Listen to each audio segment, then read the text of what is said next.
বিরোধীরা কি পাইছস কয় না, এতদিন ধরে তো বিজেপি করস, তোরে কিতা দিছে। এটা কিন্তু চালাকি। কিন্তু আমি আপনাদেরকে আবার সতর্ক করে দিচ্ছি, এটা ওই যে ওয়ার্ড অফ মাউথ করে করে সবাইকে বিভ্রান্ত করার। এই দেখবেন রাস্তার মধ্যে বসে থাকবে চায়ের দোকানে ওই যারা তাত্ত্বিক ব্যক্তিরা, কিরে কেমন আছিস, কি পাইছস, বিজেপি করস, এত বছর ধরে 8 বছর হয়ে গেল পাইছ, ঘন্টা পাইছস। আর তোমরা সময় যে 34-35 বছরে কিতা দেলাইছো, মানুষের মাইরা খুন কইরা আগুন জ্বালাইয়া, বাড়ি ঘর দিয়া আগুন জ্বালাইয়া কি কি না করছো, ইডির কথা কিন্তু কয় না। এমন একটা ভাব প্রসেশন করে, আমি দেখি লজ্জাও করে না ওনাদের, দেশে নাকি আইন শৃঙ্খলা নাই।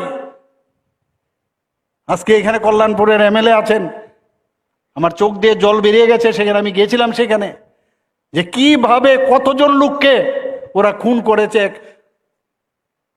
বিজেপি করার অপরাধে, কংগ্রেস করার অপরাধে তাকে মানে অটো থেকে ট্রেনে বের করে তাকে কুপিয়ে কুপিয়ে খুন করা হয়েছে। এরকম প্রচুর 17 জন 18, যেখানে যাই আমরা, একমাত্র নর্থ সাউথ ডিস্ট্রিক্টে, অবিভক্ত সাউথ ডিস্ট্রিক্ট তখন ছিল, সেখানে 69 জনকে ওরা খুন করেছে।